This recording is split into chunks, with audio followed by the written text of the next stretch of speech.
Well, we just keep plugging along. I mean, it's inching toward the season. We pick our hours up this week, practice-wise. I think Friday we'll go a couple hours. So we're right on schedule. Hopefully have Nick Boyd out of his walking boot this week, start getting him back slowly onto the floor, and keep building this year's Aztec basketball team. Excited by the schedule, the opportunities in the non-conference schedule, and obviously playing a full round robin in the Mountain West this year. So new challenges, and we're excited to start inching our way toward a new season.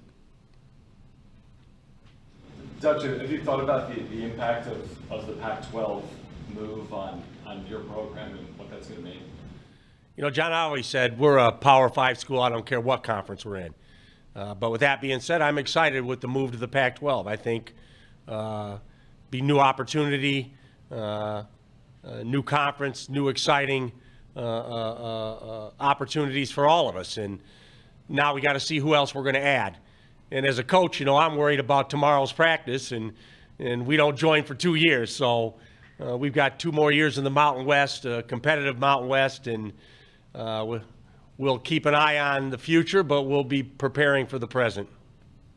Do you feel any interest peripherally from players and fans and boosters and stuff? I think it's exciting for the fans and the boosters. I mean, we're not going to change our model. I mean, we're going to recruit the way we recruit. I don't think it's going to change a thing for us. I mean, we get top-level talent. We get guys that want to win.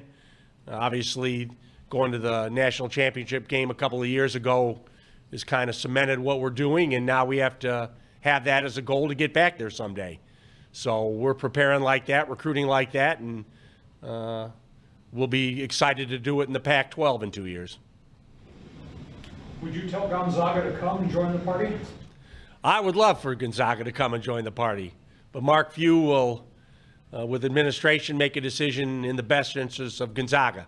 So they've had opportunities to move before and have felt the WCC has served them well. Now, whether this is a new opportunity down the road that they feel they don't want to miss out on, I think a lot will have to do with who else is added, and then they'll make a decision. But yeah, I'd love a strong Pac-12 basketball conference. Have you talked to the president or to JD just about the dynamics of who comes next? I've talked to JD a little bit, you know, about what teams are in discussion, but I really don't have any input in it. You know, I'm just excited by the new opportunity, and whoever they add, they'll add in the best interest of all of us. So I'm excited to see what new teams are on the horizon for the new Pac-12. In the past, though, you've said that you prefer geographic conferences that are based on, you know, the same time zones and the same general areas. I mean, do you still feel that way? Yeah, I feel that way. Yeah, I'd like to stay regionally.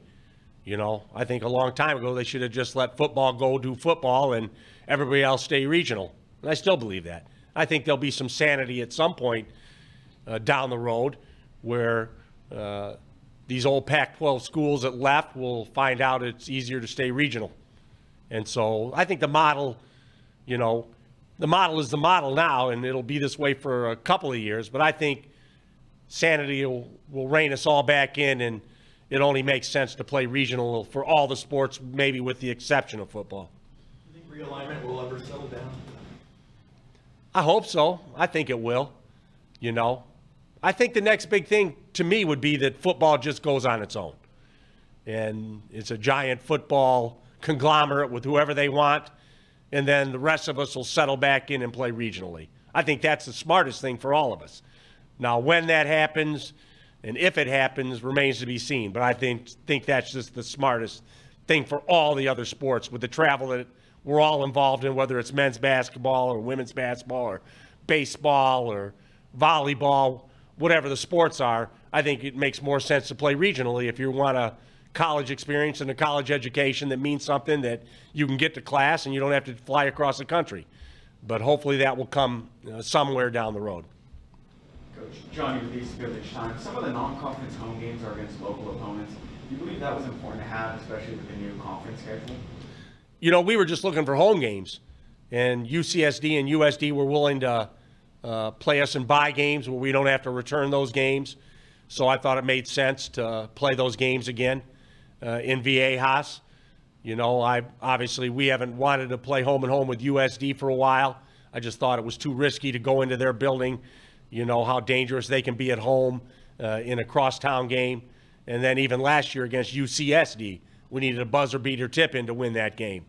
And, you know, if we don't get that game, maybe we don't end up as a 5 seed in the NCAA tournament and make it to a Sweet 16. So, you know, all these games are important in the non-conference. You try to schedule with great thought. And with the non-conference schedule being short with no true road games, how do you feel this change will benefit you this season? Well, we like a road game because we like to start a home and home with somebody. And it just didn't work out this year that way. But with the return game up to San Jose with Cal, it's like a road game. You know, we played last year up in San Juan Capistrano, and we had a building full of Aztec fans. So I'm sure Cal will have a lot of fans in the San Jose neutral game. Obviously, the games in Vegas are going to be very difficult. And we've gave ourselves a chance to actually make the NCAA tournament in November. If we just do anything in the conference, if we win X amount of games in this non-conference, whether it's Oregon, Gonzaga, Creighton, Texas A&M, Cal, that's a competitive non-conference schedule. So we have to find a way to be successful. We don't have to win them all, but we have to win a number of them. Coach, you've commented on it before, but what's the impact for the collective in having the opportunity to play in the Players Aero Festival? What does that mean for your program? Yeah, obviously NIL is a big part of all we do in recruiting and putting a roster together. So have an opportunity to play competitive games and then get money for NIL is a win-win for all of us, every team in the event. And I think if they go on schedule, it'll go from 8 teams to 16 teams next year, and that event will grow. And hopefully that will continue to provide NIL dollars for San Diego State men's basketball. What are you most looking forward to this season? Anything in particular? Just throwing 8 new guys out there onto the floor and see what it looks like. You know, that's the beauty of college athletics. You turn rosters over. I don't like turning them over as quick as we're turning over now with the transfer portal, but, you know, you don't have a franchise player you keep for 7, 8, 9 years. You know, you're flipping rosters, and now that COVID is running out, last year the COVID guys will have 4-year seniors again, and it'll change the nature of how everyone plays, that we won't have those super seniors after this year, and that will change how basketball looks again. How long does it usually take for new guys to mesh, especially when there's so many? Well, it better be by November because we have a hard November schedule. So that's my biggest concern. I know we've got a good team. We have good talent that care about the right things. They practice the right way. But how soon we're a really good team with all those individuals remains to be seen. I always say we get better as the year goes on, but we have to be good in November this year, if possible, because of the schedule we play. You know, if we're not playing a non-conference schedule where we can just stack up wins and then get to the conference and see what we are. We've got a really hard schedule, and so we have to be ready for those early November opportunities, and that's a hard thing to do. Can you talk about Magoon and Jared Jones and where the jump is they have to make to become key contributors? Yeah, Magoon is, you know, obviously a redshirt freshman, but, you know, we've stayed mostly in the half court up to this point, just teaching fundamentals and how we play. And this week we'll get up and down a little bit more and just to see how he transitions to playing multiple possessions. They all look good in one possession, get a rest, then go again in teaching. Now we'll get up and down a little bit and we'll start to see a little better indication of how they play up and down multiple possessions. That's the key for any young guy, is to play multiple possessions, not just one possession at a time. So Magoon will have to make that step. Jared Coleman-Jones is just learning how we do things at San Diego State. I'm really impressed with how much he cares, how much he wants to get better. And so now to play up and down, that's the next step. I've seen enough in the half court where I think we got a chance to be good. Now it's transitioning to play 3, 4, 5 possessions in a row of continuous basketball. That's the next step, and we'll get a better indication this week on that. Is there a security blanket because McKinney and Boyd have played at this level, that there's something you can trust because of their experience? Yeah, Wayne McKinney, having played 4 years and looking really athletic and played a lot of college basketball, brings that experience. And then Nick obviously has been in the walking boot for 6, 8 weeks. And I'm not as worried. If he was a freshman, I'd be really worried that he missed out on these opportunities. But he's played a lot of college basketball, so his experience will pay dividends in the fact where he hasn't got to practice a lot. But he's played a lot of college basketball, so we'll count on that experience to overcome what time he's missed injury-wise. How does your teaching philosophy shift, if at all, considering the 7 players, sophomore, younger, as well as new faces in the program? Yeah, I mean, we've got young guys who are going to play this year. I mean, a couple of years ago when we had Elijah Saunders and Miles Bird, they barely scratched the surface of the floor. You know, they couldn't get on because we had 5th and 6th year seniors. You know, this is different this year. We've got young guys that I think will play significant minutes as freshmen. And that's a big difference from what it's been the last couple of years. But these guys, I think, are physically ready, and now we have to get them mentally ready for the rigors of college basketball. Question about Saunders. Were you taken back by the fact he jumped ship so quickly, considering what he contributed, what you invested to develop him, and it looked like he was going to be making the next start? Were you surprised, disappointed that he bolted? I don't think anything surprises you in the era of the portal now, the transfer portal. But, yeah, I love Elijah, loved everything about him. Loved him as a kid, loved him as a player. And now, because of what he's done for San Diego State, how much he contributed, you wish him well at Virginia. You know, you don't begrudge a guy. Everybody makes choices. We all make choices career-wise. And this is almost like a career where they can do it and not have to sit a year. And he made that choice. So I'm wishing him well. And hopefully the 2 years he spent in our program will have him prepared to play for a very good Virginia team.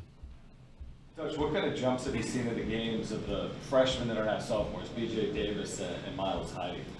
B.J. just looks more comfortable, you know, not making freshman mistakes, more consistent, still playing hard as heck. So B.J.'s looking better. And then Miles, I always say the hardest position to play for a big is that center position. Every mistake you make is a basket, or you don't have people behind you to help. And so he did a great job as a freshman playing the center position. And now obviously he's way more comfortable as a sophomore, and he's making just normal growth in that position. And I think that's going to be good for all of us. Do you feel as if the conference as a whole can be as strong as it was last season? I mean, that's going to be hard to do. It's easy to say, but when you get 5 teams in the tournament, you know, that's impressive. And I think every team lost players. No one has a full roster back. You know, but everyone has important players back. You know, Boise has 2 really good players back. Nevada has 3 starters back. So everybody has players back. New Mexico has 2 starters back. And so we all have really good pieces, but no one has a whole team. And so there's a mystery there as to who's added pieces that are going to fit well with what's coming back. And so that's why I think the conference is going to be kind of wide open this year with all the new pieces that everyone's adding. How valuable will it be having 5 players that are 6'10 plus this year? Hopefully good. We'll have depth at the power forward and center position, you know, and I always like depth there. You know, you get in foul trouble, a lot of times you don't have a big coming off the bench that can be productive, but I think we have great depth at that power forward and center position. I think that will serve us well, not only through foul trouble, but injuries and the things that happen in college basketball, that we have great depth at that position.